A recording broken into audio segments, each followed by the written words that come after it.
Test salle 18, Flore. Test.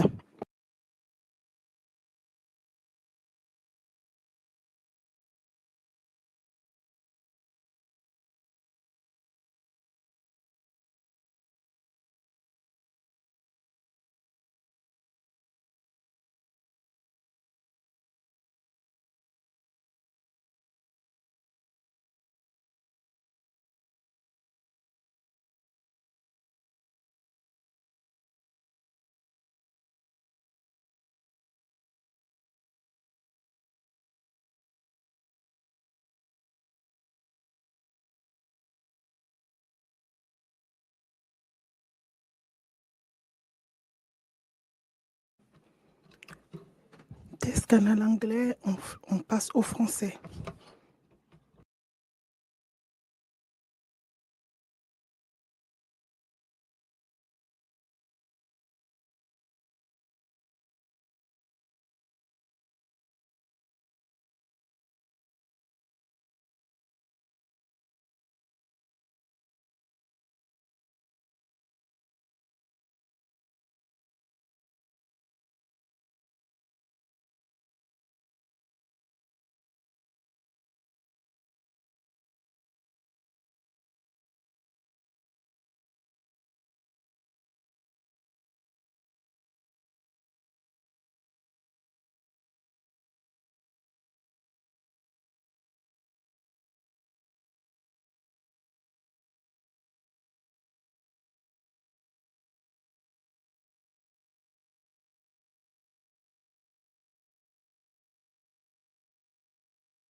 Excelencias, distinguidos delegados, Excellencies, dear delegates, esteemed colleagues, I would like to call to order this session of the Group of Governmental Experts of the High Contracting Parties to Amended Protocol II. I would like to begin by expressing my gratitude to the participating experts and delegations. Thank you for your constructive participation and for your engagement throughout yesterday's sessions.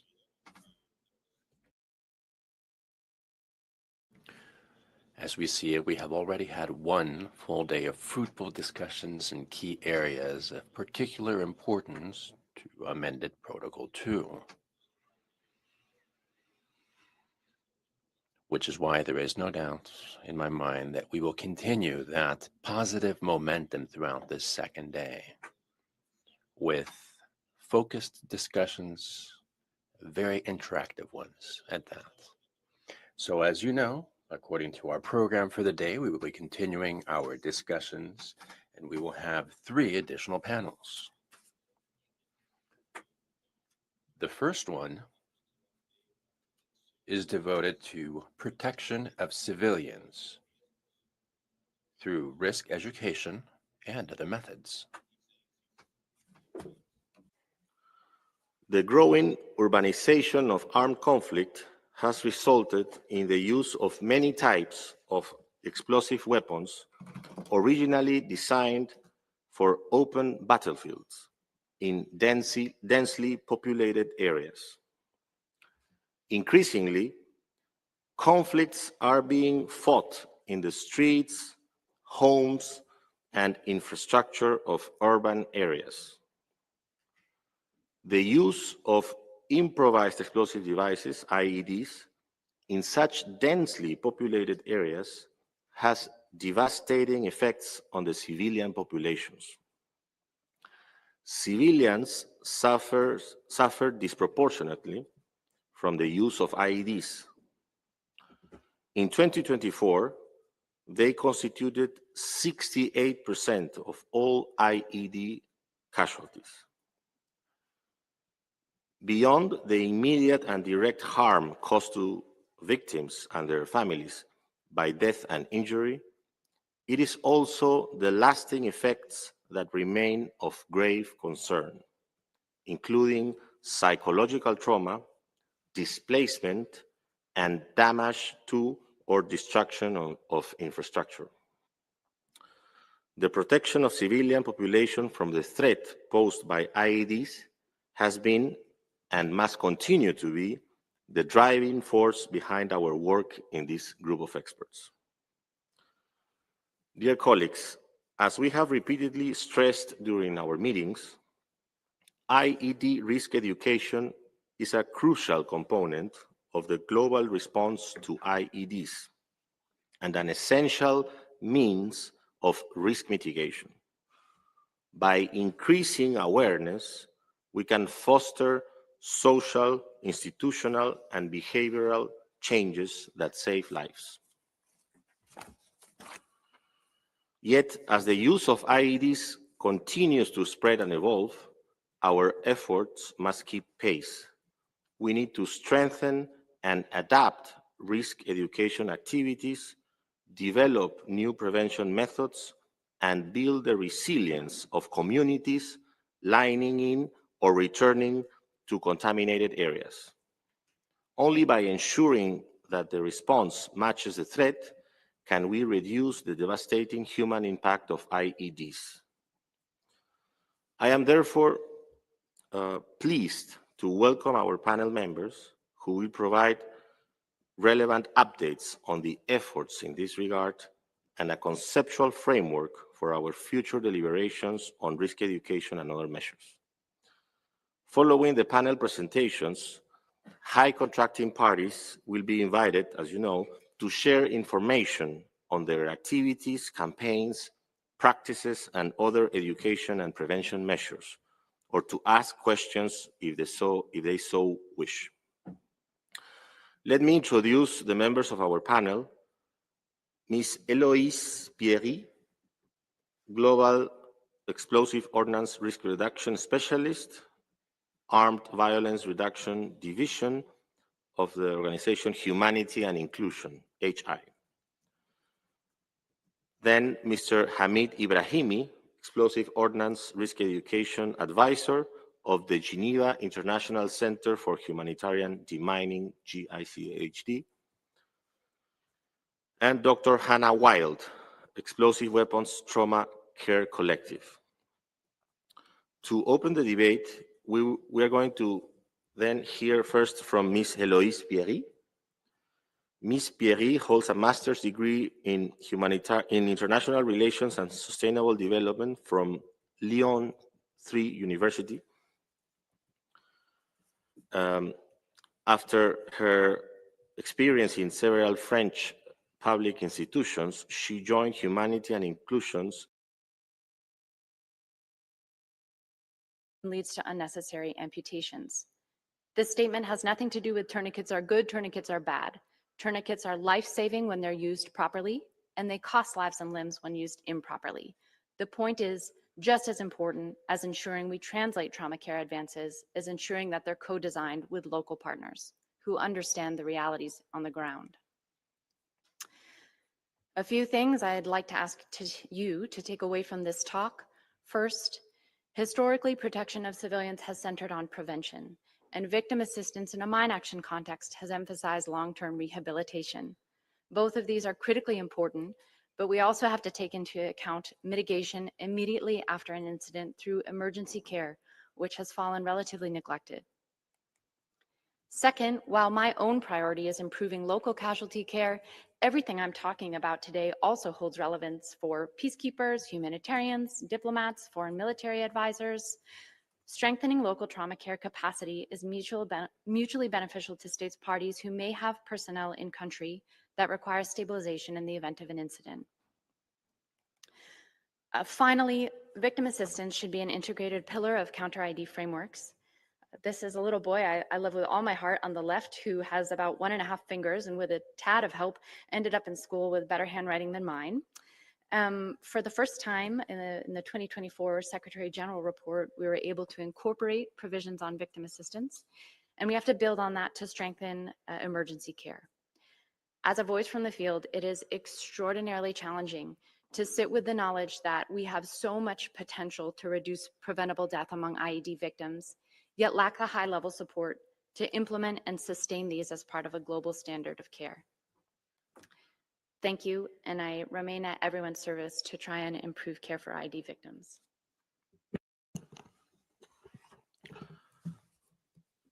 Thank you very much, Dr. Wild, for your informative and compelling presentation, which reminds us of the human cost of IEDs and the very important role of protection of civilians and the strengthening local trauma care capacity. So once again, thank to all of you panelists for sharing your knowledge and experience with us. And as is customary, I would now like to give the floor to high contracting parties who intend to ask questions to our panelists or present their thoughts on the presentations we have just heard. I would also like to invite delegations to share with us information on this agenda item and to use some of the guiding questions in their interventions, including information about recent experiences on risk education methods on IEDs at the national, regional, and international levels. As a reminder, the guiding questions are the following.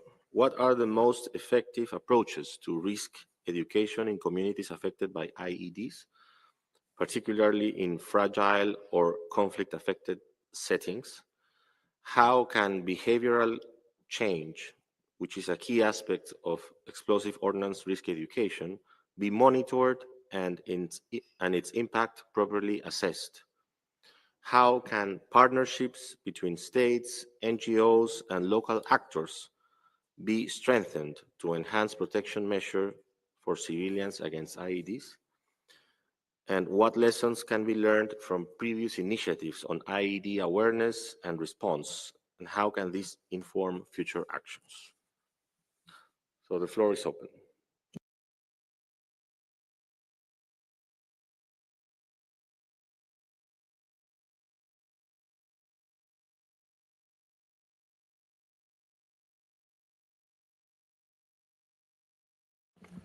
I recognize the distinguished representative of Azerbaijan. You have the floor, sir. Thank you for giving us the floor. We would like to share our experience on risk education and protecting civilians from the threat of landmines.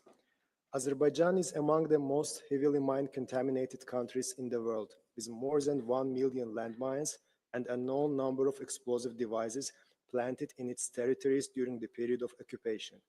More than 13% of the territories of Azerbaijan are contaminated with mines, posing severe risks to civilians and hindering socio-economic development.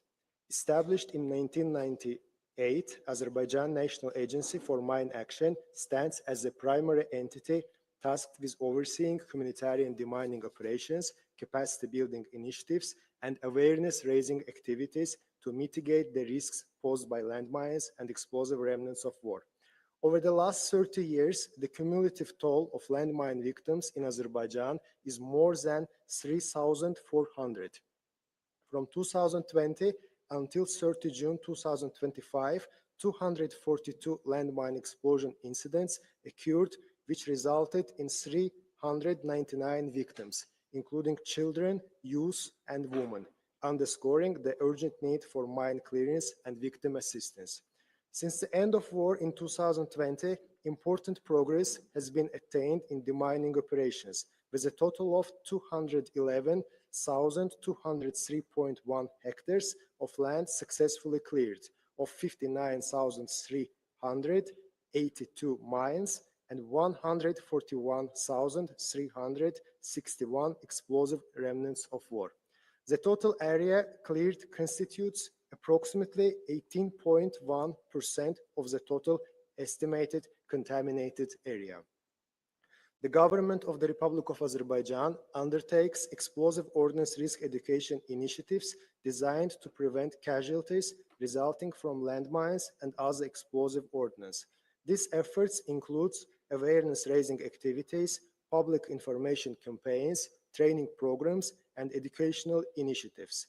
In the second quarter of 2025, ANAMA Risk Education Team provided refreshing training on safe behavior for farmers operating in the liberated territories organized by the Ministry of Agriculture of the Republic of Azerbaijan. In the framework of the Mine-Free Months program implemented jointly by ANAMA and Ministry of Science and Education, explosive ordnance risk education events were carried out at all secondary educational entities located in the Republic of Azerbaijan. Explosive ordnance risk education is being regularly conducted across all sectors of life in the liberated territories of the Republic of Azerbaijan.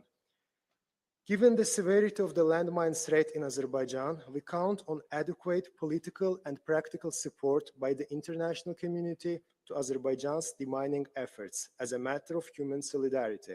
Azerbaijan is eager to collaborate with potential donors and organizations willing to support mine action in the country and remains actively involved in international forums on landmine issues, sharing experiences and best practices to enhance global mine action efforts. I thank you. I thank the distinguished representative of Azerbaijan for his remarks. Y ahora quisiera ofrecer la palabra. And now I would like to offer the floor to the distinguished representative of Panama. You have the floor. Thank you very much, Coordinator, and good morning, Excellencies, dear colleagues. I would like to begin by expressing my gratitude to all panelists for their valuable contributions. IED contamination continues to pose a threat to the civilian population in many countries. racked by conflict, as has been highlighted by your presentations. In recent reports of the Special Representative of the Secretary General on Children and Armed Conflict, concern is expressed given the alarming number of deaths and mutilations of children due to the use of IEDs. For many of them, it led to disabilities and lifelong trauma. Actually, children amount approximately 50% of the victims of this type of weapon worldwide, which is why we would like to ask the panelists, from your experiences and points of view, what recommendations would you have for us in order to ensure that risk education programs are well adapted to boys, girls, and adolescents so that it addresses their emotional, social, and academic needs? And are you aware of any such initiatives unrolled already in schools? Has it been included in any school curricula? At other times, we have talked about how important assistance technologies are in victim assistance programs. But we do wonder, generally, how could we leverage the new technologies and innovation in order to improve education on risk? Also, one of the panelists, I believe it was the first panelist, who mentioned the link between climate change and conflict, and how climate change can step up the intensity of these conflicts. And from the report of the United Nations Secretary General on assistance on mine activities, where he points out that sometimes extreme climate phenomena, among which we have floods and climate change, move IEDs and complicate mine action, including risk education. So again, we wonder, from your experience and point of views, how can we adapt these strategies and these approaches on risk education in a way that they take the weather into account? And to conclude with a more general remark, we see that progress has been made here in discussions in the group of experts. And perhaps it would be timely for coordinators on IEDs to encourage further coordination and synergies with the coordinators on risk education of the Coordination Committee on the Cluster Munitions and the Anti-Personnel Mine Convention, so as to maintain the impetus we have on this area to make the most of the gains and to ensure there is consistency among our various efforts. Thank you. Agradezco a la distinguida. I would like to thank the distinguished representative of Panama for her remarks, her comments, her suggestions, and especially for the questions she had for the panelists. Before offering the floor to the panelists, I will take one more question from the floor. Is the distinguished representative of Switzerland. You have the floor, madam. Merci, Monsieur le Coordonnateur. Thank you, Coordinator. In our commitment for humanitarian demining, Switzerland prioritizes holistic programs, among which there are the various demining pillars, which include risk education. Madam Wild, in your presentation on urgent medical care, you provided very elucidative ideas about first aid and how to work with the needs of the local population.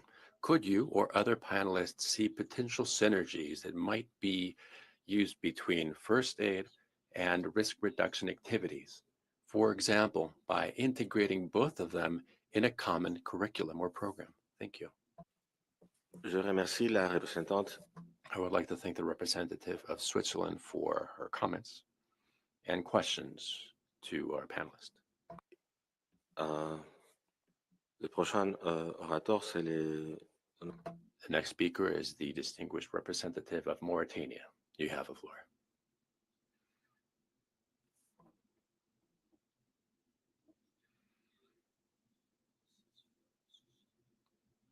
I wanted to take the floor to say something about holistic education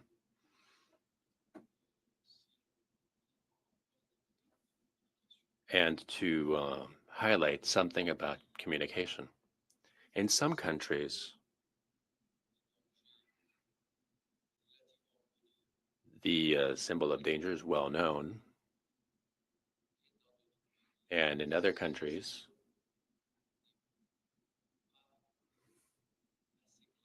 it is not clear enough. I'll explain what I mean. When you see a skull and crossbones, that means danger. But in some countries, in the Sahel region, my own country in Mauritania, skull and crossbones does not necessarily,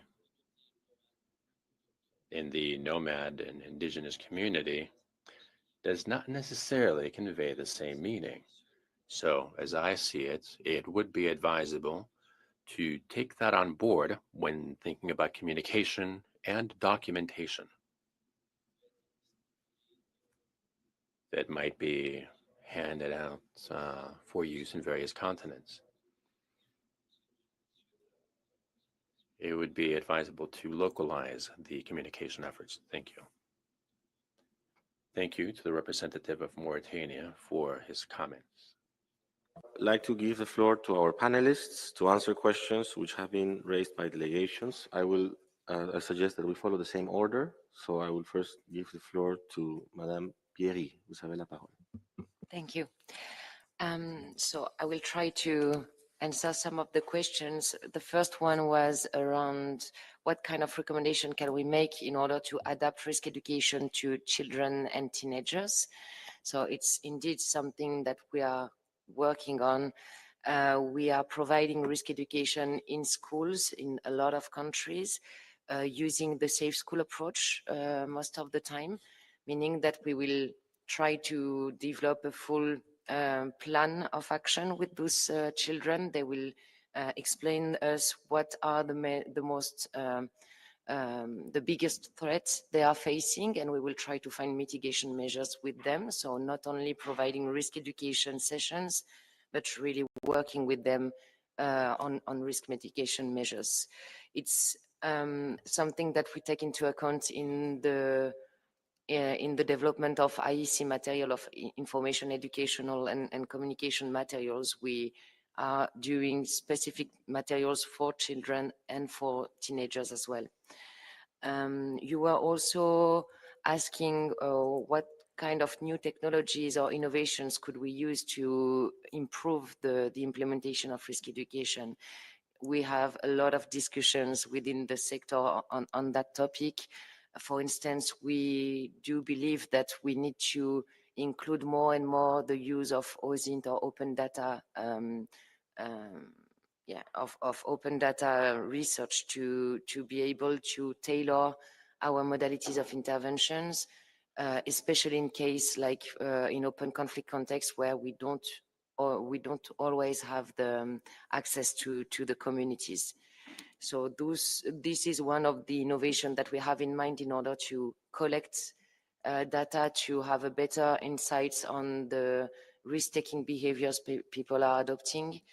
So yeah, that's it. And when it comes to the question on conflict and climate change, within HI, we are working more and more on the development of multi-risks approach, meaning that in contaminated areas that are also often impacted by natural or environmental hazards, we are trying to implement this holistic approach, once again through community-based like committees within the communities, where we will try to develop this kind of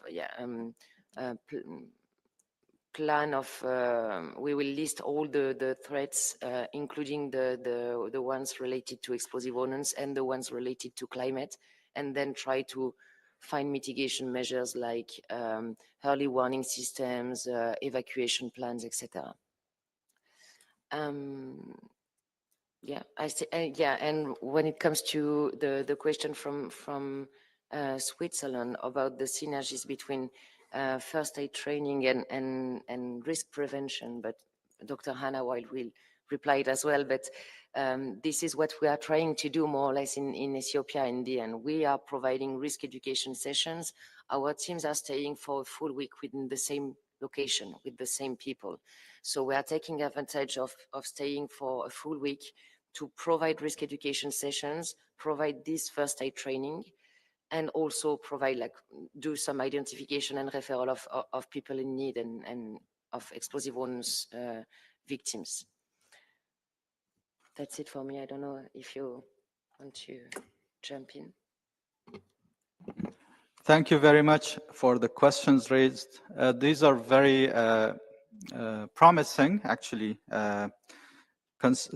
Colleagues considering aspects that are key, and I think sharing of experience is one of the key purpose of why we gather here and why actually we as organizations, maybe GICHD, we exist to probably link these efforts together. First of all, I'm just taking more the aspects from a the standards perspective as we mostly deal in on the inclusion of EORE and the school curriculum. This is something which comes in the IMAS 1210 as a requirement. For the guidance, I request a colleague from Peru to refer to this IMAS, more specifically IMAS 1210, to get guidance on this. It has recommendations not only on the inclusion of EORE in the school curriculum, but also provides quite strong emphasis on the integration of risk education with other programs and activities of the actors on the ground to find synergies, optimize resources, because risk education, we say that access to information is a right. It's a human right. So it actually bases on that one. And maybe the IMAS is very helpful if you happen to refer to it. On the inclusion of the school curriculum as an example, I remember this from Nigeria. They have worked on this. They have made efforts, and there are good results of inclusion. I also take example from my own country, Afghanistan. We worked in the past with the Ministry of Education to convince them to include key messages because unfortunately casualties of children in Afghanistan are unfortunately quite high. I don't have exact numbers now, but in the past they used to be close to 80% of the civilian casualties in my country, Afghanistan. Coming back to the leveraging new technologies, one of the key challenges the risk education program faces, or we identified as, is the needs assessment, understand which areas are most at risk, who are most at risk, and all that, to make sure that programs and activities are tailored to the needs specific. This is identified as a key challenge. In order to discuss and probably find solutions, as my colleague Eloise also mentioned, the GICHD is organizing an innovation conference this October in Luxembourg. And one of the breakout sessions in this innovation conference will be looking for innovative approaches in risk education, most importantly, the use of open source data, maybe the use of artificial intelligence to leverage, to take benefit of the evolving technologies in the today's world in the EORE. So if colleagues wanted to participate in this conference, I invite you to go to GICHD website and search Innovation Conference for 2025. I hope the registration is still open so that you can participate, learn from other events and plenaries happening, including on risk education. On the aspect of consistency, I just would like to highlight maybe on the consistency with other conventions that was raised, in particular with the AP, MBC, and CCM, in order to make it more practical and to emphasize more on how interventions can be coordinated. These two conventions have action plans that are renewed every 5 years, if I'm not wrong. And those are the very recent ones I can highlight here is the Siem Reap Anchor Action Plan, which was adopted last year on the APMBC, and the Lausanne Action Plan on the CCM, which will be revised and reviewed next year. So these are the kind of, I think, dynamics and synergies which can be taken forward here in CCW, which can be good tools, I suppose, or something that can be taken forward. On the question of VA and possible integration, just taking it from the Mine Action and URE here in particular, there is an IMAS 1310 on victim assistance, which was developed in January 2023. It highlights areas how mine action activities such as land release, URE, can contribute to victim assistance in the scope of possible areas and the capacity of colleagues and operators on the ground. It provides guidances on how teams on the ground, such as those who are doing non-technical survey, technical survey, demining, can support with the identification, referral of victims to the needed services. It also applies equally to explosive ordnance risk education. And very recently, GICHD developed a training package on this to guide the operators who are working on the ground to operationalize the IMAS 1310, which I earlier on mentioned. Just to give a bit on the answer or intervention provided by our colleague from Mauritania, the IMAS itself, and we as good practice, we highlight that risk education is always context specific. It cannot be based on the key principles that we have worked on and developed. Risk education cannot be copy-paste from one context to other. It should always be tailored to the needs and to the context to ensure that it has its effects. And I have quite many experiences of as such situations where one material from one context was utilized or used in the other context, and it actually happened counterproductive rather than serving the purpose. Thank you so much. Thank you. In order, addressing the comment from the colleague from Panama, I'm not an explosive ordnance risk education specialist, but as a surgeon, of course, I'm aware that so many of the victims we receive are children, and frequently this occurs as a mass casualty incident because there's a group of children playing around an explosive at the same time. So I'd just like to bring to your attention, one of our collaborators is called the Pediatric Blast Injury Partnership. Together, we're focusing on a number of training and educational efforts to improve trauma care for child victims of blast injury. I'll find you later to exchange contact details, but we've been able to provide trauma care training focused specifically on care of child victims in a range of contexts. We also have an effort on with clinical practice guidelines for management of the blast injured child, which will soon be published and available and translated. Maintenant, thank you to the representative from Switzerland for the comment. And that is, in fact, precisely the principle, is the synergy that humanitarian mine action can offer. This is not the first time that layperson first responder trainings have been attempted in settings affected by explosive ordnance. So actually in the 1990s in Iraq and Cambodia, there was a program to train lay personnel, and over a 5-year period, they reduced trauma-related death from 40 to 15%.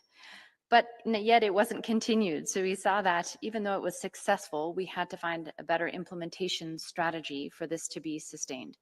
And that's where we came to the idea that explosive ordnance risk education could be a platform to integrate layperson first responder training.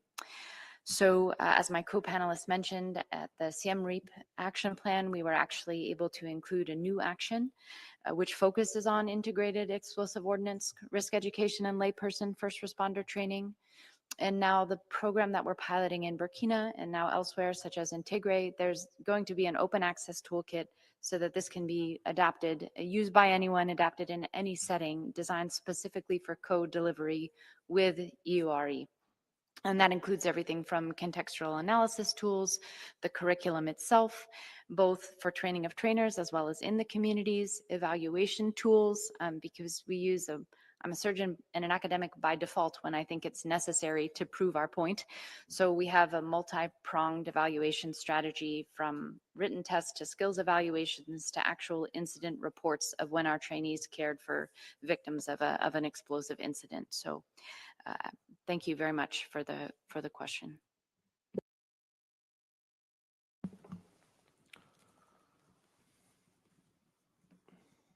Next speaker in my list is the distinguished representative of UNMAS. You have the floor, madam. Thank you very much for the presentation. I just wanted to say that on behalf of UNMAS, we really support most of what have been said by the presenters on the enormous amount of challenges facing us, but also the fact that there are ways around, and there's many strategies that are well coordinated between the mine action organization to reach as many people as possible with risk education. I would like also to highlight an initiative to integrate risk education in different sectors. For instance, we're working very closely with the FAO in order to train farmers in risk education, because many of the explosive ordnance are found in fields. So it's very important to use this channel and FAO as, schools for farmers, where they're sharing information on other topics and they're very trusted by them. So this network can help us to reach, this new target groups better. Maybe another point I'd like to make is that we're very concerned that the funding for the mine action sector is declining. And although risk education is much cheaper than clearance, it is also an activity that is going to be impacted by this decline in the amount of funding available for mine action. So I hope that all of you can advocate with your governments to make contributions for risk education for all the mine action operators, so that we can have at least one expert organization who knows how to do risk education to conduct such a program in each of the countries that need it. Because in some countries now, we have 0 operators left. And unfortunately, risk education is not something you do 1 year and is valid for the next 20 years. You need to keep doing it. For instance, in Afghanistan, we've had risk education for many years, but we need to continue to do risk education for the millions of refugees that are going back into Afghanistan, and for young people, children who, if they have not had access to risk education in the past, may still come across, explosive ordnance. So I just wanted to share this with you. Thank you. I thank the distinguished representative of UNMAS for her remarks. And next speaker is the distinguished representative of China. You have the floor, madam. Thank you, Mr. Coordinator. I thank the panelists for their presentations. We support their presentations. Through those striking numbers, we have a deeper understanding of the sufferings caused by in Ethiopia and the Sahel region. And we understand better the importance of demining education or risk education. I'd like to inform you that China has long been actively committed to humanitarian demining assistance and cooperation. We have taken concrete actions in supporting countries such as Ethiopia, Chad, Angola, and Eritrea in enhancing their demining capacity and risk education. Last year, during the Beijing summit of the China-Africa Cooperation Forum, President Xi Jinping announced the initiative entitled Action for a Mine-Free Africa. As the first batch of projects under this initiative, China provided Ethiopia and Somalia with financial assistance, personnel training, and on-site guidance to support mine risk education, minefield technical surveys, and capacity building in demining. We hope that through concerted efforts of states, NGOs, and local actors, Africa will rid itself of the threat of landmines sooner. Thank you. 谢谢. I thank the distinguished representative of China for her statement, and I don't know if there are more requests for the floor. At this point, I would like to, I don't know if our colleagues would like to have any additional point. So that doesn't seem to be the case. And if there are no further requests on this agenda item, I once again would like to thank our panelists and you, delegations, for your engagement. I suggest continuing with our next item on relevant development in other fora, for which I now give the floor to my colleague, Colonel Philippe Lejeune. Merci. Thank you, Angel. Excellencies, distinguished delegates, dear colleagues. In order to delve deeper into the activities and efforts carried out in other fora and improve our knowledge of them, allow me to introduce our next roundtable on relevant developments in other fora. These discussions are crucial for understanding how the progress achieved and the challenges faced in other fora can feed into and strengthen our own initiatives. They are also useful for avoiding duplication of efforts. By facilitating discussions and the exchange of know-how through the relevant instruments of humanitarian disarmament and arms control, we can improve consistency and maximize the impact of our collective action. It is therefore important to recall that states and other stakeholders have based themselves on various international instruments and processes which encompass a broad range of fields in order to try and counter the threat posed by IEDs, including humanitarian disarmament, arms control, mine action, the fight against terrorism, or trade control regimes. Our discussions therefore aim to encompass a range of topics such as the supply chain management for explosives or even gender issues. So to begin this segment, I have the great pleasure of welcoming and introducing to you our panelists. We'll have Ms. Jean Monroe, who is an advisor on gender, diversity, equality and inclusion with the Geneva International Center on Humanitarian Demining. We have Mr. Ralph Wagner, who is a technical attaché and the coordinator of the Global Shield program from the World Customs Organization. And we also have Ms. Jennifer Kavanagh, who is the Deputy Permanent Representative of the Australian delegation to the Conference on Disarmament. So I'd like to invite our three panelists to come and join us up on the podium.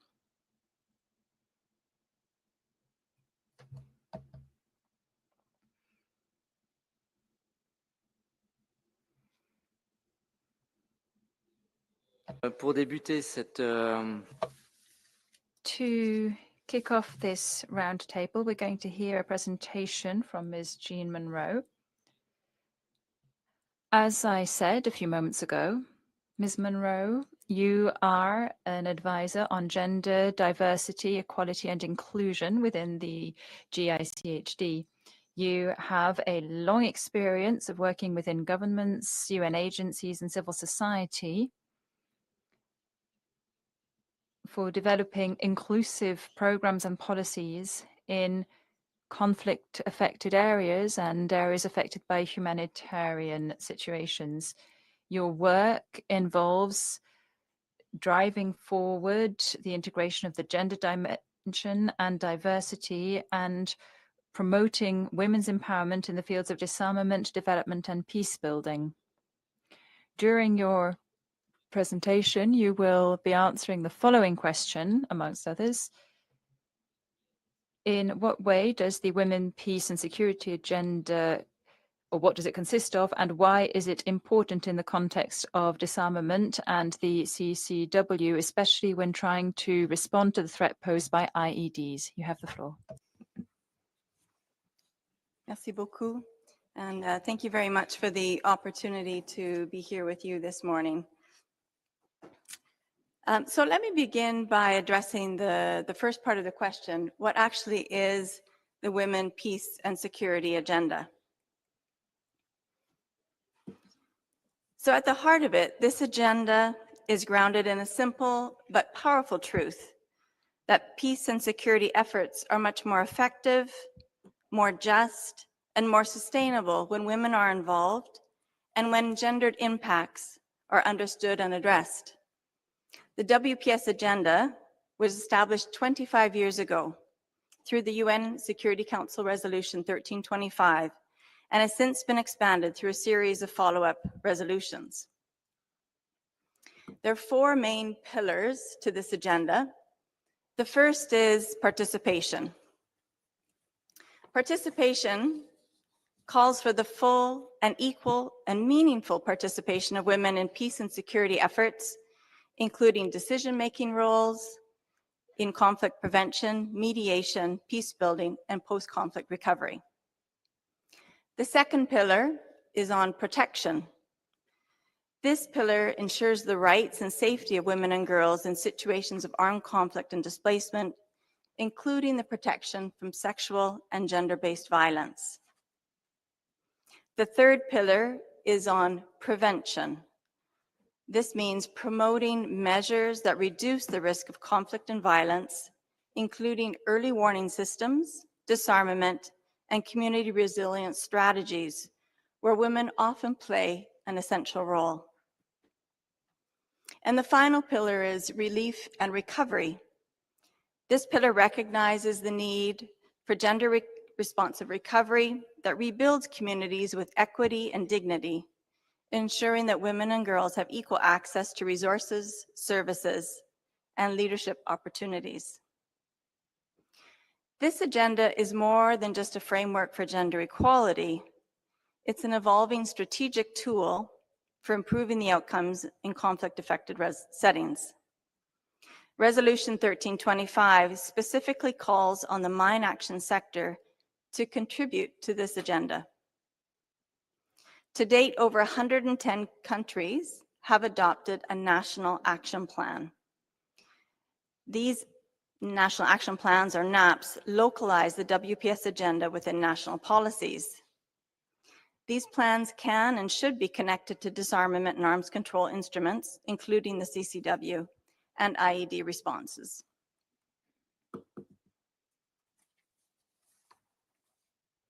So let's turn now to the relevance of the WPS agenda to the CCW, and particularly Amended Protocol II. The two agendas intersect in a number of ways. Particularly, they both aim to enhance the protection of civilians, to uphold humanitarian law, and to promote inclusive peace and security. Here's how they align and can reinforce one another. So the first area is on the protection of civilians, especially women and girls. The WPS agenda calls for the protection and prevention of harm of women and girls.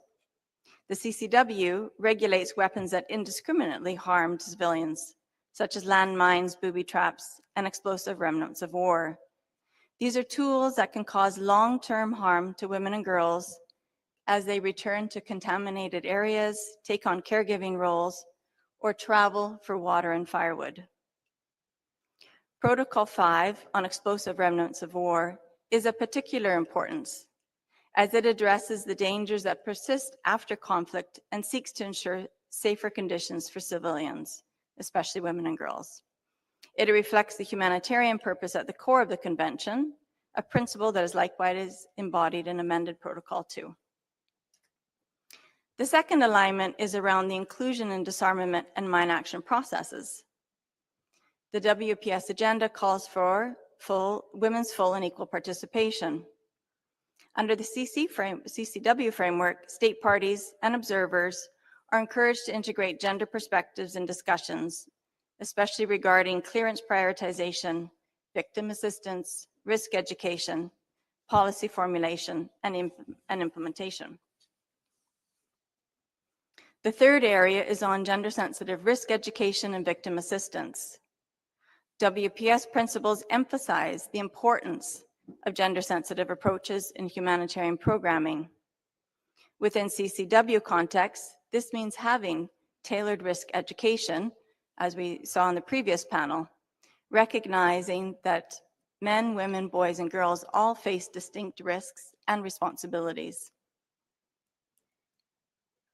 In the fourth area, on policy and norm development, integrating WPS and CCW discussions help shape international norms and considers how gender roles, power dynamics, and vulnerabilities interact with the use and consequence of certain weapons. And finally, on participating in negotiations and diplomacy, the WPS agenda calls for women's participation in decision-making at all levels. And in the CCW context, there's growing emphasis on ensuring that gender-balanced delegations, there's elevated voices of women experts, and consulting women-led civil society organizations.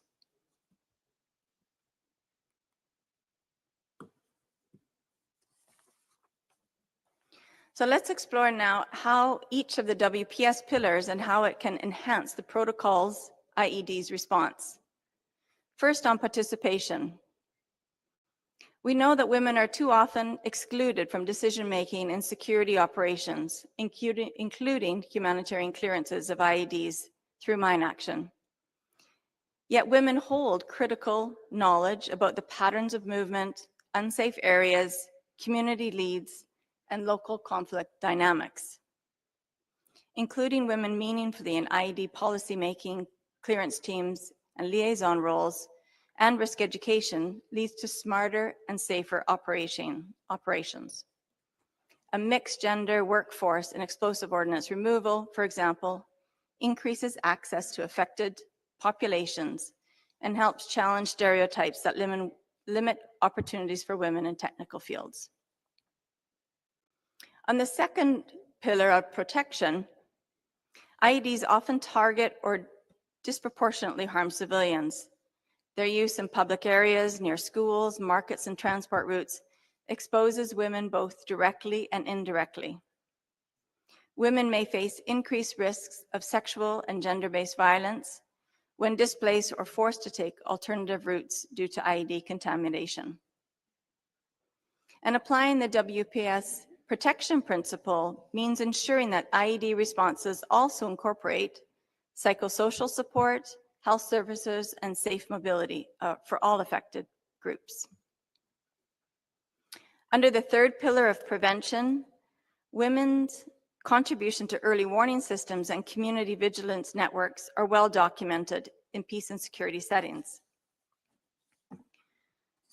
In IED-affected areas, women can play a crucial role in identifying suspicious behavior, reported contamination, and leading local prevention efforts. We know that disarmament and weapons awareness campaigns are much more effective when they're inclusive and reflect the communication preferences and trust networks of all community members. And in the final pillar, relief and recovery, post-clearance recovery must ensure that land is released equitably, with women having the same access to livelihood opportunities, land rights, and support services. Women-led organizations often provide services to survivors of violence and displacement, including IED victims, yet they're rarely funded or recognized.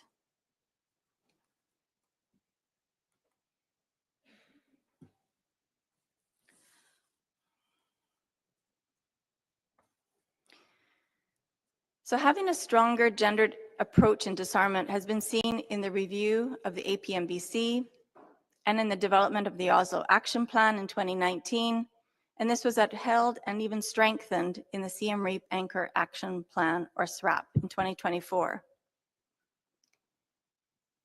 The Siem Reap Anchor Action Plan does more than reference gender. It operationalizes gender and inclusion principles across its pillars, with specific actions, indicators, and accountability mechanisms. So for example, Action 5 sets a central commitment to mainstream gender, age, and disability and the diverse needs and experiences of people in mine-affected communities. Actions 19 and 23 go further to promote an inclusive workforce. Actions 26 to 29 focus on gender-sensitive risk education. Actions 30 to 39 provide a strong framework for victim assistance with a gender and diversity lens.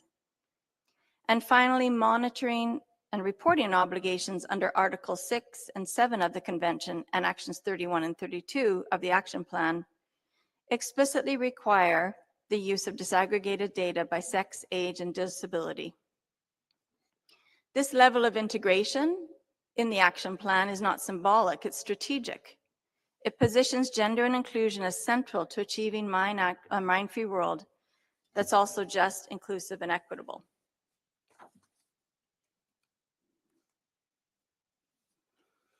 So I strongly believe that CCW can build on what has already been learned in the APMBC. Here's one clear recommendation.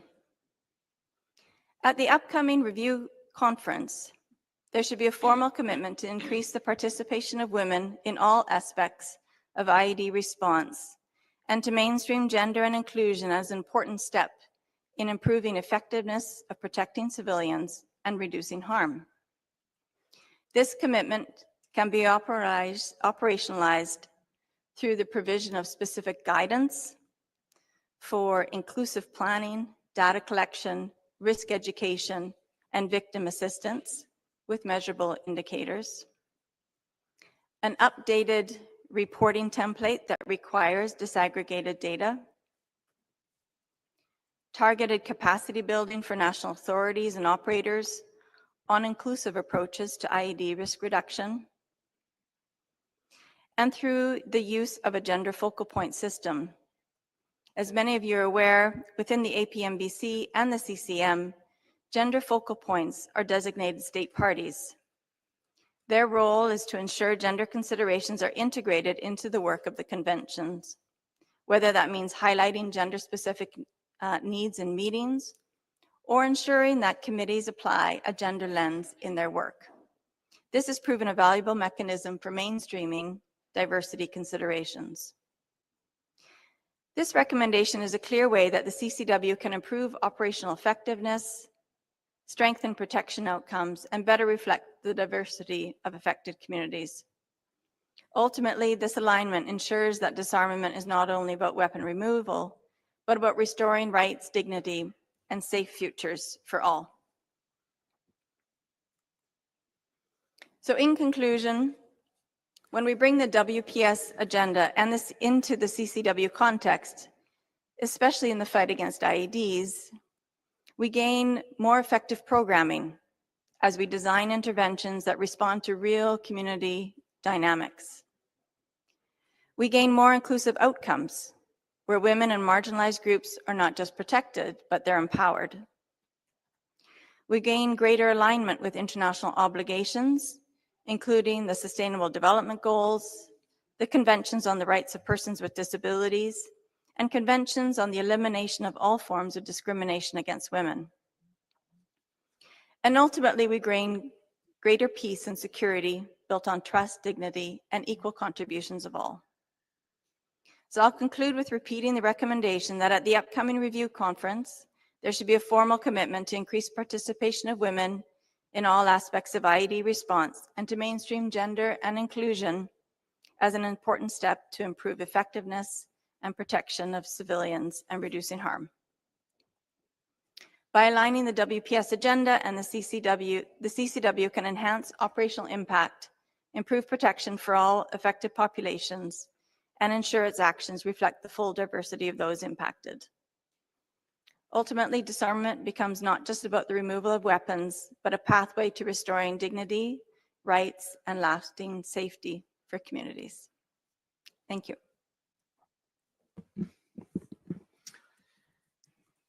Merci beaucoup. Thank you very much, Ms. Monroe, for this very pedagogical presentation about the reasons behind the establishment of the Agenda Women, Peace and Security. I think that your presentation, amongst other things, highlighted very well the coherence between the goals pursued by the Convention on Certain Conventional Weapons and the Women, Peace and Security Agenda, and the way in which the Convention and that approach, Women, Peace and Security, are mutually reinforcing in the struggle against IEDs. So thank you very much for this presentation. I now suggest that we hear the presentation of Mr. Wagner. Mr. Wagner is a technical attaché and coordinator of the Global Shield Program with the World Customs Organization in Brussels and has been so since 2018. He leads the work aimed at monitoring and preventing the illicit trafficking of explosive precursors and components of IEDs by organizing trainings and threat assessments at the global level. He has been seconded by the German Customs Investigation Service, and he has under his belt more than 20 years of experience in custom investigations, and he previously served as the police customs coordinator with Interpol. He is also the co-author of the Cooperation Handbook Customs Police for the World Customs Organization and Interpol, and holds a Master in Public Finance. During his presentation, Mr. Wagner will be focusing on the important role played by customs authorities in risk reduction in connection to improvised explosive devices and the security of global supply chains. Thank you. Thank you very much, Coordinator. And I'm delighted to be with you. So thank you very much for the invitation. But I will switch to English for the presentation. Dear delegates, I'm happy to be here today and to promote a little bit the law enforcement aspect of the counter-IED measures today. We heard a lot yesterday about different other measures to be taken against this threat of IEDs, and I think we are now looking at the enforcement aspect of it. We heard yesterday as well that a lot of you are promoting Interpol's program, so I'm hoping now to introduce a little bit the WCO aspect and to get a little bit more promotion for our program as well. So what is the agenda for my presentation? Let me walk you quickly through the program itself, what we are doing, what are our achievements, the tools and analysis we are doing, what about cooperation, and as a reflection of yesterday and the different sessions we had already today, how could we cope the IED threat out of a law enforcement perspective, something I want to add orally. I think this is all the same for us. We want to avoid this kind of disasters here. And why are we showing this kind of pictures of the different IED attacks? It's about the ingredients or the components used for the attacks. It's all about the explosive precursor materials inside. You see that all of these attacks were conducted by using precursor chemicals. 98% of all the attacks worldwide in the last, let's say, 20 years have been used or have been conducted by using precursor chemicals as the main charge of an IED. So what we are looking at, just to sum it up, what is PGS? We are looking at two different things. We want to, on a global level, to counter the illicit diversion of chemical precursors, and we look at the licit trade of these materials and the illicit diversion or trafficking of this material, of course, in cooperation with our members, with customs worldwide. A little bit of a history of the program itself. We launched it already in 2010, so a long-lasting program at the World Customs Organization. And initially, we partnered with Interpol and the UNODC. We still partner with them and do this kind of cooperational activities in some of our activities I'm touching upon in a second. We had some initial funds from the US, and this is something we got in intermediately, so we needed to refine the program in between to get some funds from other companies and other members. Actually, Qatar Customs and the Japan Customs was mainly funding the program in the meantime, but beginning of 2022, we assumed and got a lot of funds from the US again and from the European Union in order to resume the global approach of this program. What is the focus of program Global Shield? Actually, so we are looking at the explosive precursors which are used for the main charge of an IED. Why only these ones? You see 14 of them in this chart here, and the components as well. We are just concentrating on these ones which are recently have been used in the different attacks around the globe. So that's one thing of the program, that we are actually looking at all the analysis of the different attacks, meaning looking at the ingredients have been used in these different attacks, and then add this to our chart, because of course the criminals, the bad guys, they are always looking for avoiding controls, for checks if it comes to deliveries. So that's the reason why this chart has recently been adapted as well.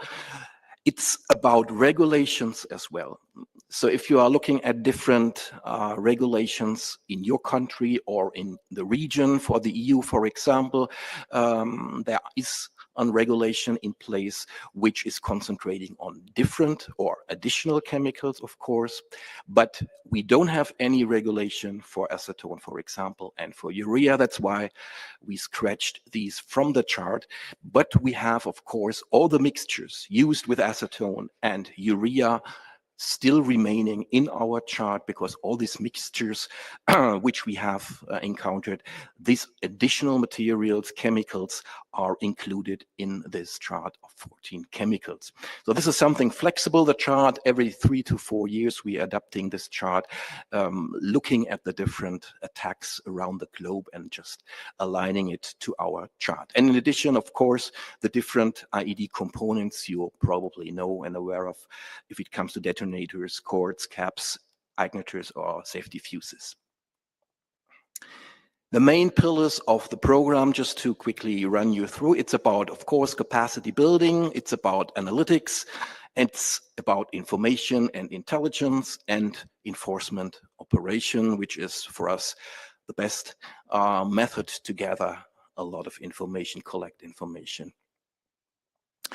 You see some examples from the different pillars, actually, which we did during the last years, actually starting with 2022, with a new project running from the US and the EU. I will touch upon that in a second, go a little bit more into detail. If it comes to Asia and Africa, you're looking at this engagement here. A lot of trainings have been conducted in the region, as well as train the trainer program. That's probably the most important thing for our program, that we are training trainers in the different regions of the world in order that they are able to cascade the information to their national administrations or in cooperation with other agencies. That's another aspect. We are promoting cooperation, especially with police, with licensing agencies and border protection agencies. In fact, yeah, it resulted in the accreditation of 10 trainers, expert trainers for the WCO, which are now doing this in the region, cascading the information of our program for the different administrations. Of course, if it comes to capacity building, there are a lot of e-learning tools available at the WCO. We have this kind of click e-learning platform, and there you have comprehensive information on the program, on the chemicals actually, and how to cope with a threat for customs and law enforcement. And you can just train yourself and can connect to this platform. In addition, tools have been developed in the past in order for the customs and border forces to cope with a threat and to get a little bit more detailed information on the chemicals, on the explosive chemicals. Especially, we had this pocket guide developed where we compiled all the information on the different chemicals, on the labeling, on the threat of the chemicals, how to handle them, and what about the industrial use of them, that customs, police, and other agencies are able to recognize it and to really handle them carefully. In addition, we are promoting the Raman spectrometers. We delivered Raman spectrometers to some of the member states in Africa and Asia, in the vulnerable regions actually, to facilitate the detection methods. And we recently developed an application, smartphone application, which mostly includes the pocket guide and some additional information on the chemicals, and which has an additional function, a messages function, that the customs officers or law enforcement officers at the border can get assistance from experts, meaning experts from the program and experts from our trainers actually, which we accredited, or experts we have in the different regions around the globe. A little bit more on communication. Secure communication is important, I think, to share information. That is one thing which is an effort for the program, actually, that we have a network of around 100 countries which officially joined the program, meaning they established a national contact point in their country just for us, for PGS, for gathering and collecting information, sharing information, if it comes to seizures, if it comes to licit movements. So we are trying to collect both the licit movements of the different chemicals to the countries, from the countries, or through the countries. And we are collecting the information of respective seizures, of components of the IEDs itself, or the chemicals actually included. And that's why we are communicating on a secure communication channel where the Interpol is included as well. So if it comes to nominal, they are able to check upon these information on their databases, can reflect this information to the community, and then they could follow up, the members could follow up on this information to arrest people or to help police in the member state. I didn't include special graphs here, so just a neutral chart on our analytics. Actually, that's what we are doing, which is, I think, one of the most important achievements we did in the program. It's about delivering analysis for our members. So quarterly analysis are produced by our analysts regarding all this kind of information, which we already heard from different panelists yesterday and today.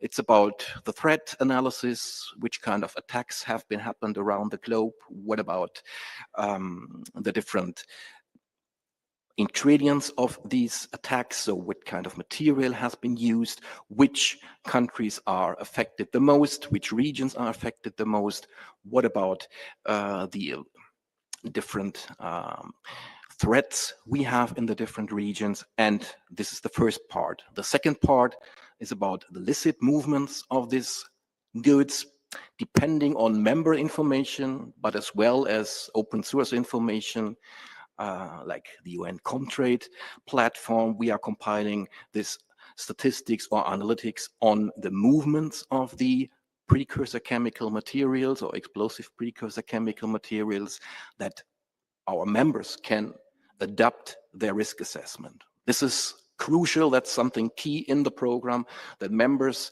are going to assess and enhance their risk assessment in order to really avoid that this kind of material are diverted or smuggled, let's say trafficked through or in their country. That's what we want to avoid.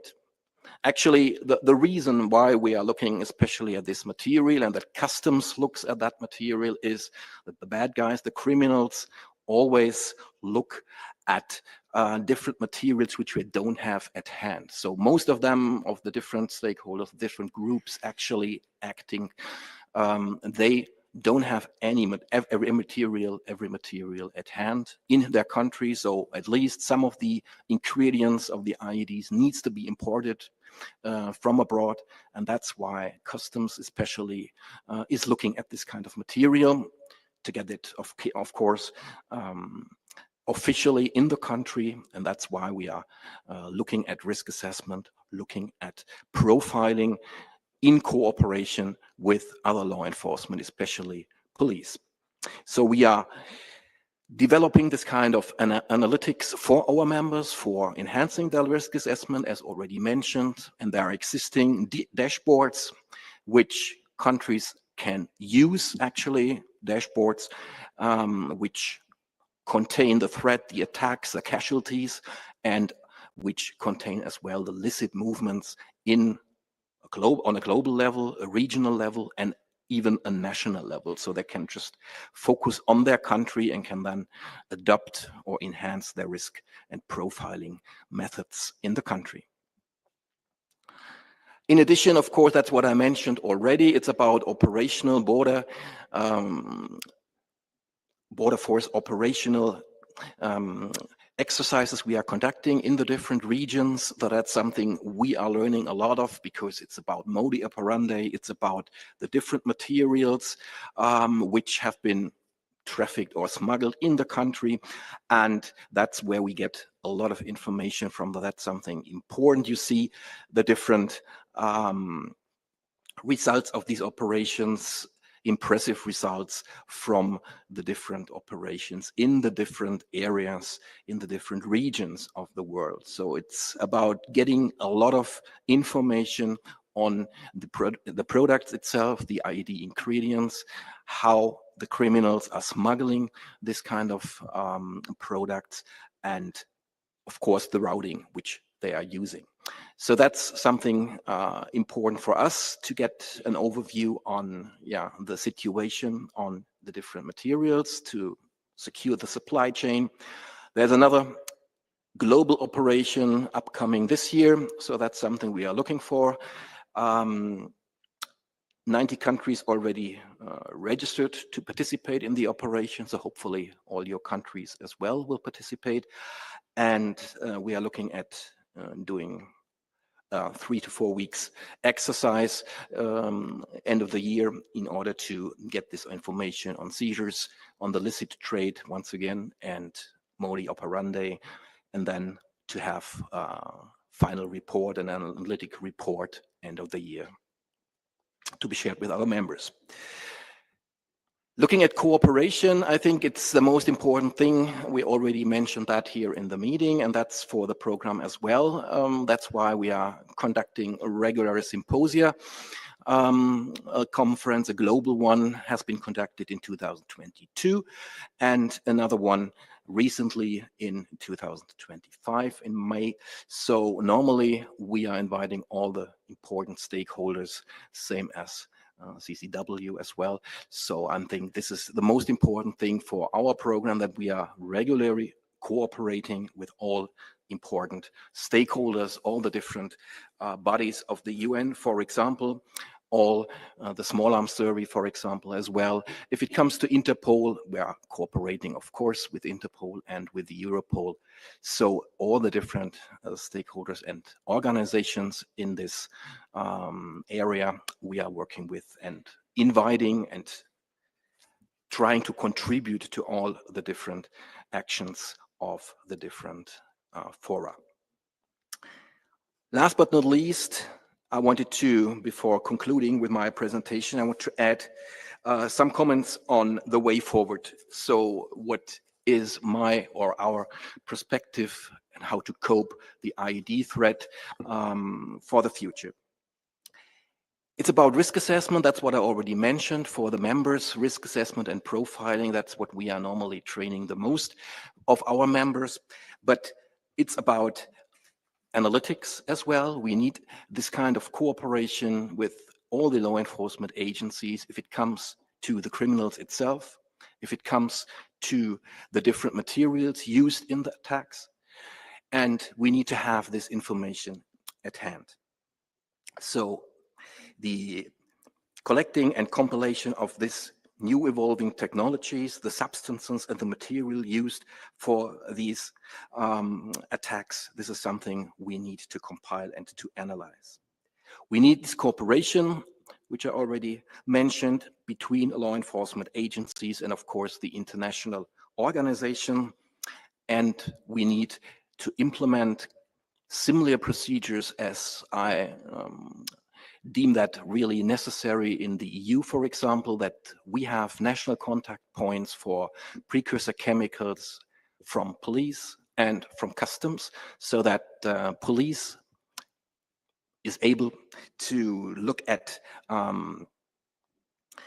the trade inside the country, and the customs are looking at the trade coming in the country and looking at suspicious transactions, for example, doing some police customs cooperation and end-user audits, for example.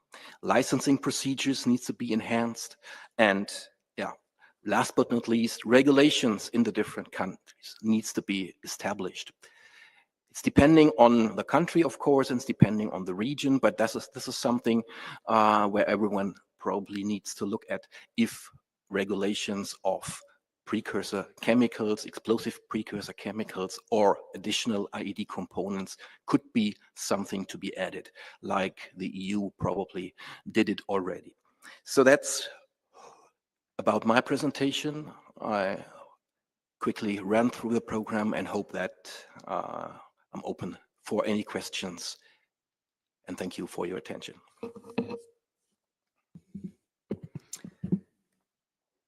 Merci beaucoup, monsieur. Thank you very much, Mr. Wagner, for the explanation of the Global Shield program. I'm going to say something about the last picture that you had on your slides. It's a picture that I think really shows the magnitude of the efforts required. And as we listened to your presentation, I think that everyone was able to understand that identifying the 14 precursors that you mentioned, ingredients of IEDs, were a task for the long haul that requires efforts from every corner: data gathering, training, capacity building, international cooperation, communication especially. And I think that this presentation surely will prompt some questions, especially about what results will come from all these efforts. So thank you for that. Now we will listen to a presentation from Madam Jennifer Kavanagh, who is the Deputy Permanent Representative of Australia in the Disarmament Conference. She has more than 15 years of experience in international law and diplomacy. She has held high-level positions within the Australian Ministry of Foreign Affairs and Trade and the Ministry of Justice. as director of the legal division and main legal expert in significant international negotiations. She also worked in the International Court of Justice, where she advised judges and had a hand in the resolution of settlements, difference between states. Madame Kavanagh has had several degrees from the National Australian University, including a master's degree in international law. She studied abroad, namely at the Sciences Po Institute in Paris and the University of Versailles in San Quentin in Yvelines. In her presentation, she will focus on the 10th anniversary of the UNGA resolution on combating the threat of IEDs. It is a resolution presented every 2 years jointly by Australia, France, and Nigeria. I would like to give her the floor now for her presentation on this resolution. Thank you. Thank you, Coordinator, and good afternoon, colleagues. At the outset, I'd just like to thank all of the presenters this week and the presenters over this morning and yesterday afternoon on the question of improvised explosive devices. The presentations have been, from our perspective, or from my perspective, illuminating and galvanizing, and have really demonstrated the value of bringing the field to Geneva. Thank you also to my fellow panelists. Ralph, World Customs Organization, you'll be very pleased to hear that we referenced you in our UNGA resolution on countering the threat posed by improvised explosive devices. And Jean, thank you for your presentation, building delegates' understanding of the connection between women, peace and security and disarmament. Australia is deeply committed to the WPS agenda, and likewise we think it very important to build understanding and awareness of how these intersect and what we can do in the disarmament space to progress the WPS agenda. Unfortunately, everyone, I valiantly attempted to create beautiful slides, but they do not have quite the beauty of those that came before me. So you will have to bear with me as there is text and maybe 1 or 2 pictures. So as the coordinator mentioned, today I'm going to talk about the UNGA resolution on countering the threat posed by improvised explosive devices. Australia runs this resolution through First Committee on a biennial basis alongside our co-leads France and Nigeria. For the purposes of this presentation, I will look at the UNGA resolution and its relationship with one of its key deliverables, the UN Secretary General's reports. The resolution was the first of its kind in the General Assembly, the first resolution to consider the threat posed by improvised explosive devices. Casualties from improvised explosive devices were on the rise and their use was expanding in particular countries and across the globe. There was a real gap in the understanding of the international community about the impact of IEDs and how we could best respond to that threat. The resolution was one of the efforts that helped bring the issue firmly to the attention of UN member states and continues to do so today.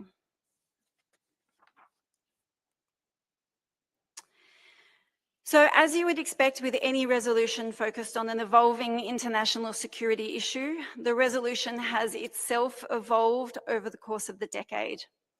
The latest resolution, tabled in 2024, was streamlined and updated to reflect new trends and developments. France, Nigeria, and Australia worked closely together to identify and make key updates. In doing so, we looked at emerging trends, recent developments, challenges, and the opportunities to build upon and recognise existing efforts, among other things. I would like to thank UNIDIR in particular for supporting Australia and our co-leads in this process.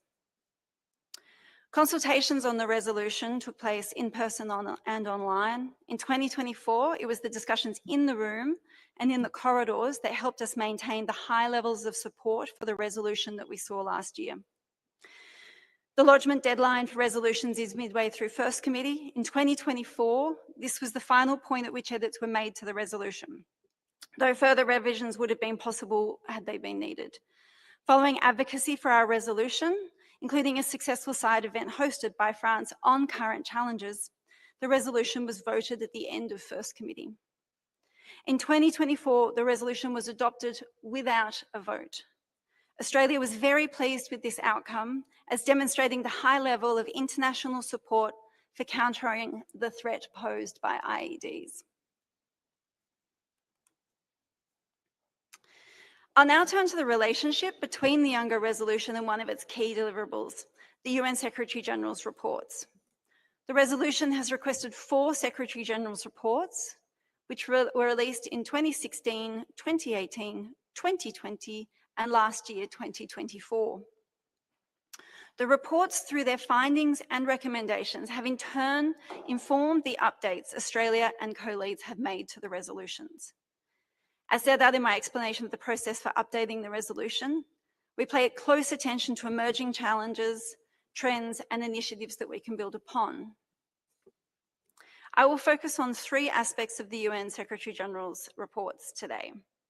First, the UNSG's findings as to the evolving nature of the IED's threat. Second, the observations on the humanitarian impacts on IEDs. And third, key recommendations made by the UN Secretary General. Welcome to, I think, what might be the final picture in my slide deck. So, UN Secretary General findings on the threat posed by IEDs. Across the 4 UNSG reports, there were clear trends identified by the UN Secretary General, some of which you've heard about this morning and yesterday. First, improvised explosive devices are used extensively by non-state actors and terrorist groups. These include, for example, Daesh, Al-Qaeda, and Boko Haram. Second, IEDs are increasingly used in urban conflict zones, targeting, as we have seen this morning in stark detail, civilians and infrastructure. And third, tactics, techniques, and procedures for the development of IEDs are evolving alongside technological advances. This includes the proliferation and use of inexpensive, primarily small uncrewed aerial vehicles by non-state armed groups. The internet, in particular encrypted messaging applications in the dark web, are being used to facilitate the sharing of knowledge. I'd like to take this opportunity to draw your attention to the hosting by UNIDIR of an international conference on the 8th of December, which will focus on, inside the networks, how knowledge transfer drives improvised weapons production. We would encourage your attendance where possible. The UNSG reports also made a series of findings on the humanitarian and development impact of IEDs. Civilians are the main victims of IEDs, with the majority of attacks occurring in populated areas. This has included the targeting of markets, schools, and places of worship. As we've heard today, all reports found that children are disproportionately affected, and a significant portion of child casualties in conflict zones are due to IEDs. This morning, we heard the statistics from Tigray, which were up until August 2024, 25% of casualties were children. And civilian mortality rates are increasing. IEDs also have a gendered impact, as women and girls face unique difficulties and long-term consequences from the use of IEDs. Alongside children, humanitarian workers are disproportionately affected by IEDs. Australia is deeply concerned by increasing fatalities and incidents involving humanitarian personnel. For your awareness, Australia, alongside a ministerial group of 8 states, has agreed to pursue a declaration for the protection of humanitarian personnel, which is open for endorsement by all countries. 2024 was the deadliest year on record for aid workers.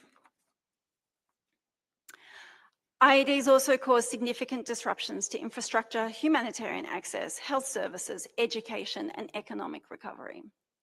This undermines the realisation of the Sustainable Development Goals, especially SDGs 1 and 16. Looking more closely at the global humanitarian impact, it's difficult to draw trends from the number of casualties each year as the nature and availability of data varies each year. But we know that the casualties from IEDs are very high. Between 2011 and 2015, there were over 105,000 casualties from more than 6,300 IED incidents. Between 2020 and 2023, at least 2,900 children were killed by IEDs. It is difficult to compare data due to variation in statistics from regions and timeframes, but we heard this morning some of the statistics from the Sahara region.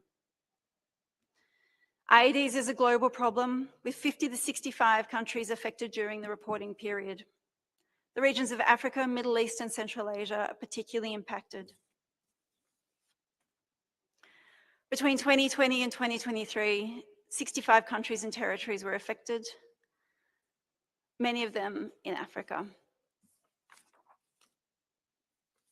alongside the Middle East and Asia. So turning now to the key UNSG recommendations across the 4 reports. While we would encourage you to read each of the reports, we thought it might be also helpful to outline some of the key recommendations. Please bear with me, as we've grouped the recommendations into 10 key themes. We didn't want to miss any. We hope this will be useful in enhancing your understanding of the UN Secretary General's findings. First, the UN Secretary General identified the need to adopt a whole of government and whole of system approach. All reports emphasize the need for integrated national strategies involving multiple ministries, defense, interior, justice, customs, and coordination across sectors: security, humanitarian, development, CT, counterterrorism. Second, the UNSG noted the importance of strengthening legislation and enforcement mechanisms to regulate commercial explosive and dual-use precursor chemicals. The reports call in particular for improved licensing, tracking, and border controls to prevent diversion. The UN Secretary General highlighted the value of IED risk education for civilians. We heard more about that this morning.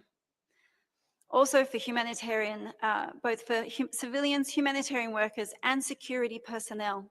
It's a recurring priority. Campaigns should be inclusive, including gender and age-sensitive materials and adapted to evolving threats.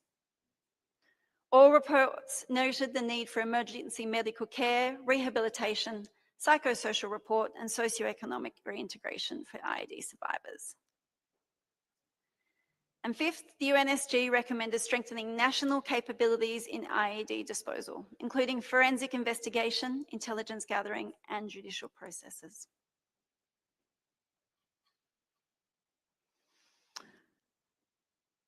The UNSG also advocated in his reports for enhanced data collection, intelligence exchange, and participation in initiatives like Interpol's Project Watchmaker and the World Customs Organization's Global Shield, as referenced in the resolution.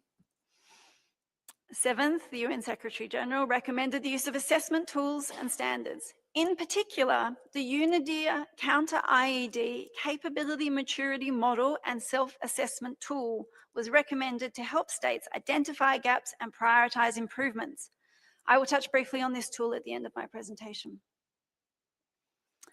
Eighth, the Secretary General, UN Secretary General, urged states to ratify and implement relevant international instruments, such as Amended Protocol II, the Anti-Personnel Mine Ban Convention, and the Political Declaration on Explosive Weapons in Populated Areas.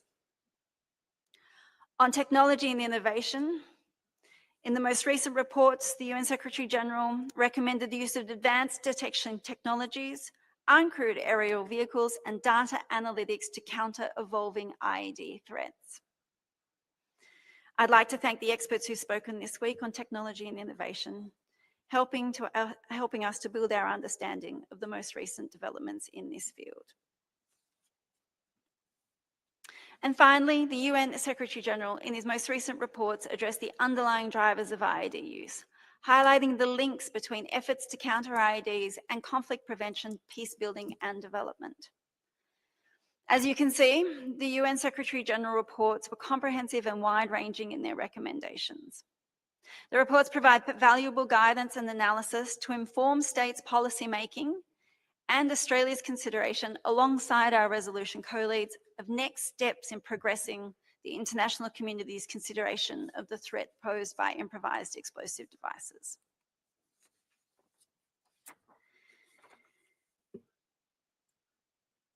And finally, I'd like to encourage those of you here today to take a particular note of one of the UN Secretary General's key recommendations.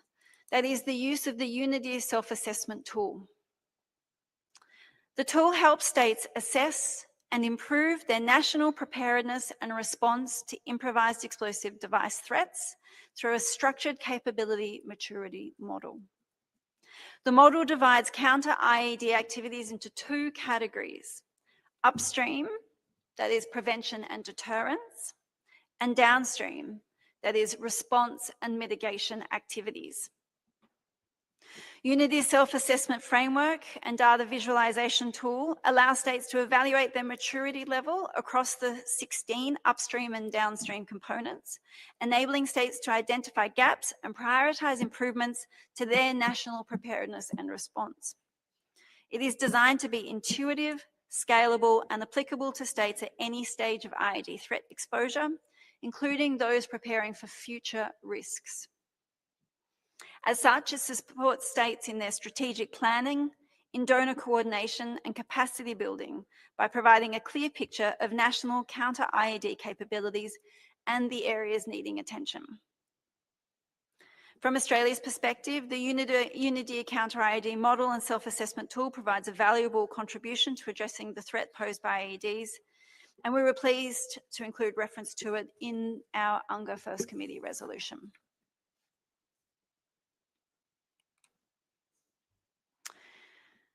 Thank you for your time and attention today. As we mark the 10th anniversary of the UNGA First Committee resolution, we encourage states to actively consider how we can together address the pressing threats and challenges posed by improvised explosive devices. The resolution itself will next be considered by the General Assembly in 2026. We will be updating the resolution, so please feel free to reach out to any of the co-leads if you would like to discuss or provide us with information or insights. Consistent with the resolution, last year's resolution, which encourages states to raise awareness of the threat posed by IEDs, we very much welcome this opportunity to discuss improvised explosive devices and thank others that have spoken on this important issue.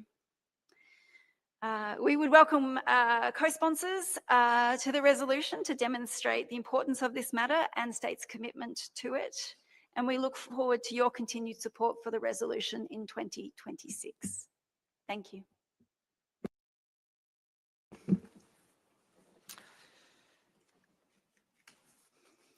Dear Jennifer, thank you very much for that presentation and for reminding us of the resolution that is presented every 2 years before the first committee of the UN General Assembly. It is indeed a resolution which is traditionally adopted by consensus. That said, in 2022, 2 paragraphs had been put to the vote on gender, and then in 2024, there were also a number of paragraphs that were put to a vote. They concerned terminology regarding qualification of armed groups and organized crime groups, and there was also a vote regarding the opportunity to mention the UN Counterterrorism Office, and if I recall correctly, also questions on factoring in new technologies in the fight against IEDs. I do hope that we will be able to overcome these difficulties next year in order to achieve full consensus once again. More broadly, I'd like to thank our panelists for their presentations, which were of great interest to us. And I'd now like to give the floor to delegations who might want to ask questions or share relevant developments from other fora. Just to remind you all, we had suggested that delegations consider the following questions. What are the consequences of the increasing sophistication of IEDs and the growing use of advanced technology for crafting IEDs on the monitoring of related supply chains? And what are the main challenges that remain for fostering gender mainstreaming in the field of countering IEDs? Also, what are the positive impacts observed with the recent efforts made to advance the goals and priorities of the Women, Peace and Security agenda? And finally, how can we foster synergies between international structures, civil society actors, and local authorities in order to better support victims of IEDs, both in the short term and in the long term? So the floor is open for delegations who might wish to comment. Je reconnais le... I give the floor to the distinguished delegate of the Russian Federation. Thank you, Coordinator. We would like to express our gratitude to the panelists for their presentations with information regarding the developments and discussions surrounding IEDs in other relevant international fora. We would like to underscore that such information is indeed very valuable for the informal discussions on improvised explosive devices in the context of events under the Additional Protocol II to the CCW.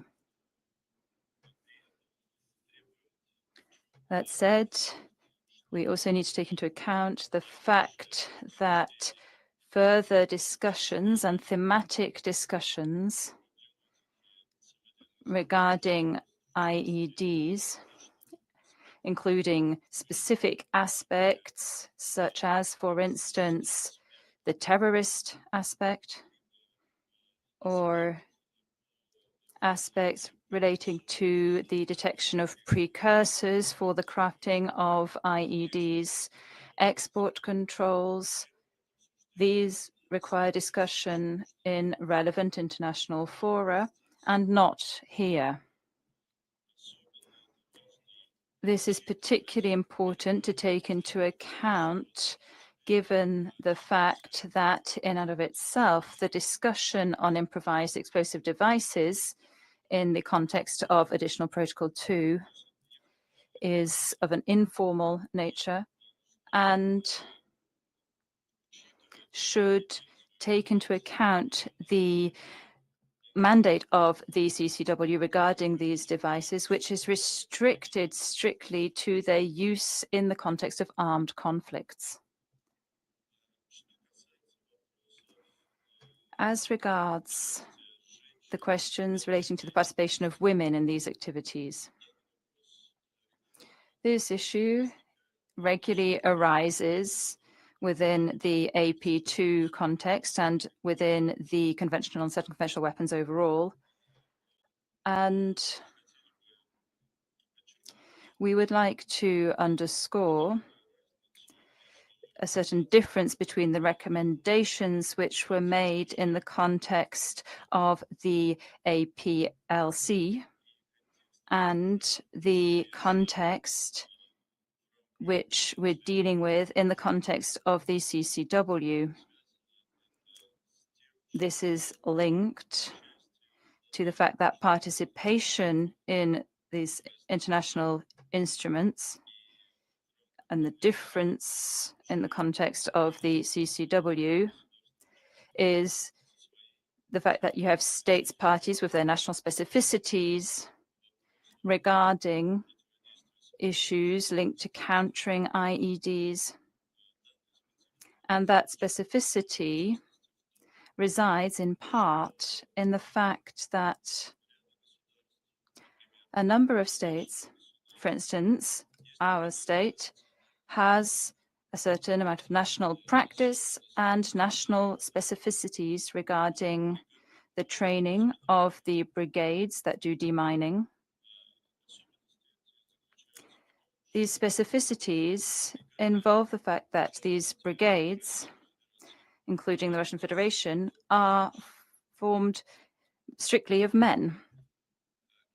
And this is not because there are no opportunities for women to be selected, but the specificities are just because we consider that this type of action is not quite the sort of activity that women should do. This is linked to our cultural specificities. It is linked to our demographic idiosyncrasies. And it's also linked to other specific factors that relate only to the Russian Federation. And in this connection, a question arises regarding the proposal that was made in the context of the review conference that is to take place in the specific wording that was proposed for being enshrined and approved in the context of that conference. On the one hand, that wording does not take into account the national specificities that different states parties to the convention may have, including the Russian Federation. And on the other hand, we consider that wording largely to be an attempt to meddle in the domestic affairs of states parties, which in our view, well, issues relating to the adoption of measures at the national level actually is the prerogative of the states parties themselves. And in this connection, the question for Ms. Monroe would be as follows. How, in light of these national specificities, which the Russian Federation has amongst others, could we either reword that proposal or somewhat at the substantive level tweak it so as to coordinate that proposal with the national specificities which different states parties to the CCW may have, including in the case of our country. As regards the General Assembly resolution on IEDs, well, it's true there aren't that many points that are put to the vote. Within the first committee, we actively work and discuss possible solutions in order to try and give this resolution genuine consensus. And we hope that these efforts and the leads of the resolution, the sponsors of the resolution, will, in New York, take this into account in the future.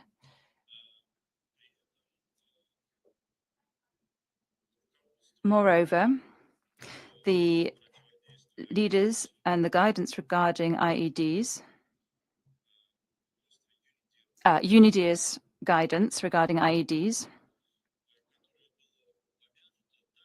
which was also mentioned, also crops up periodically during discussions, both on the draft resolution and also in the context of discussions within the CCW. And we would like to recall our position regarding this instrument.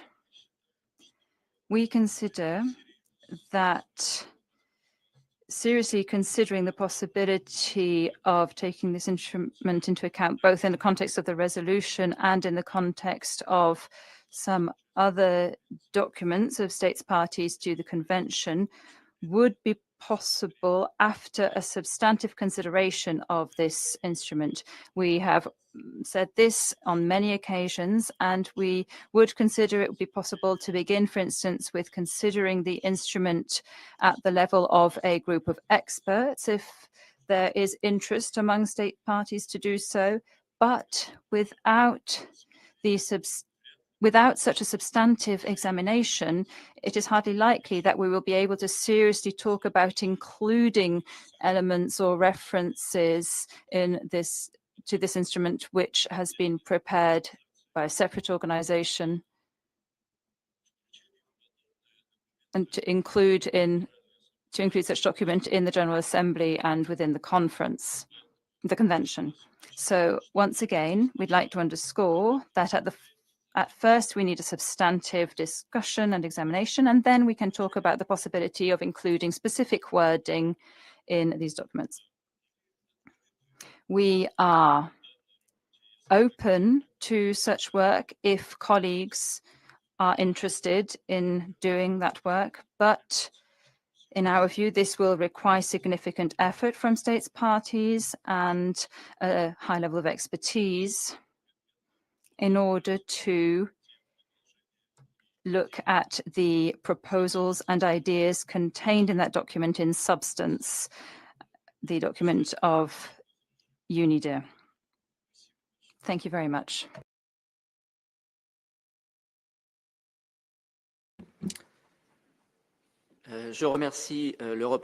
I'd like to thank the representative of the Russian Federation for his important message and the question that he has asked Ms. Monroe. I think that we'll try to answer that question in a few moments.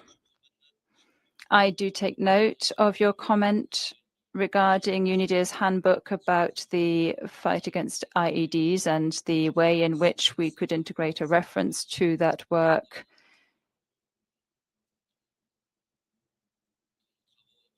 in our work, especially in the draft resolution on countering IEDs, which will be put to the General Assembly next year. I also note that there are different degrees to which work done by this or that organization of the United Nations or other can be taken into account. So we will try to work more deeply on that matter, but we do note your comment. And I'd now like to give the floor to the distinguished representative of Panama. You have the floor, madam. Thank you very much, coordinator. And we'd also like to thank the panelists regarding the topics we've just discussed. We hadn't been intending to take the floor, but given the comments we heard from the delegation who spoke before us, we would like to share some thoughts as well. For instance, during the last review conference, which was the 6th review conference for the CCW, paragraph 79 of the final report recognizes the importance of the balanced participation of men and women in the group of experts in supporting its efforts to tackle the threats posed by IEDs. And we think that this recommendation and that acknowledgement correlates with a broad range of other international legal frameworks and instruments, such as the Agenda on Women, Peace and Security. And this year we mark its anniversary, and also the Beijing Platform for Action. And again, it's the anniversary of that instrument, and also Agenda 2030 for Sustainable Development, including SDG 5.2, 17.1, 16.4, and there's also the Pact for the Future, which foster the empowerment and full and meaningful participation of women, and also human rights treaties, which if not all, then a majority of the states parties to this protocol have ratified, such as the Convention on the Elimination of All Forms of Discrimination against Women. So when we speak of the participation of women in a context that we're dealing with now, we're not reinventing the wheel. These are obligations that states parties have taken upon themselves and which must be complied with in all fields, including in the field of disarmament and international security.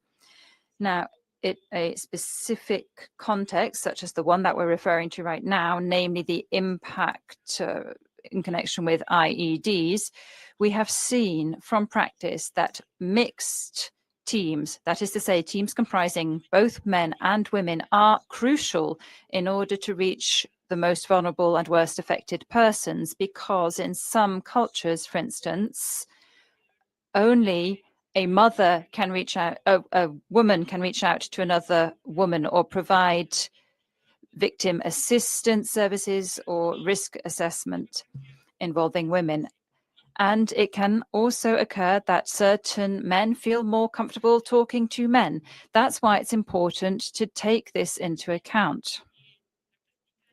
Also, the creation of gender focal points is something that's been valued in other fora, for instance, in the Convention on the Prohibition of Anti-Personnel Landmines, which, in order to raise awareness about the impacts on women and children, the impacts of these weapons, was greatly valued, as well as supporting the inclusion of the gender perspective in the machinery of the treaty concerned, and also in order to promote leadership and full and equal and meaningful participation of women in these discussion processes.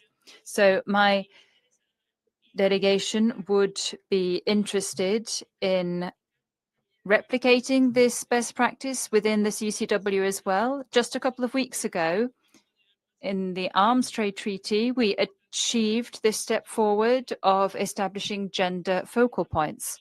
We also think that it would be important to integrate the perspective of young persons on the basis of the Youth, Peace and Security agenda. And perhaps just to wrap up, a topic which does relate to developments that have happened in other fora and which we do think are relevant to the CCW context,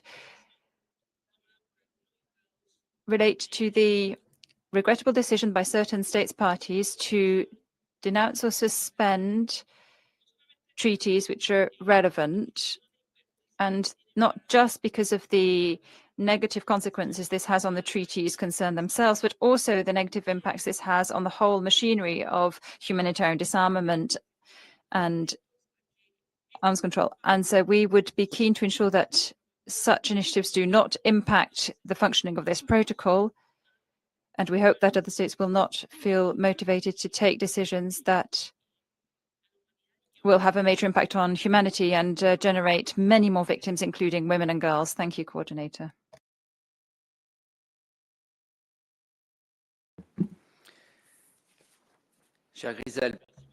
Thank you very much for your statement and more broadly for your very active participation within this group.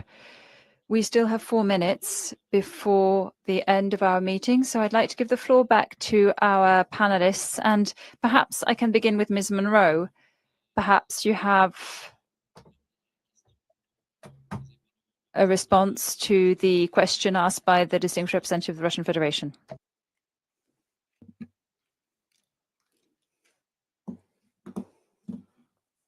Thank you very much for giving me the opportunity to respond to the question. And thank you to our delegate from the Russian Federation, as well as the delegate from Panama for the question and for an initial response. I'm very pleased to see that you're very much engaged with the question and that you have thought it through and looked at it through from the lens of your country, as well as the thinking through other countries' perspectives as well.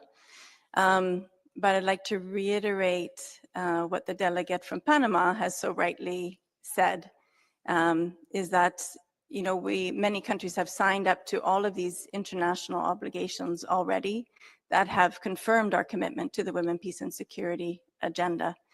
And secondly, her point on how we understand that we can be much more effective in disarmament, in peace and security, in addressing IEDs when we know the full community is involved.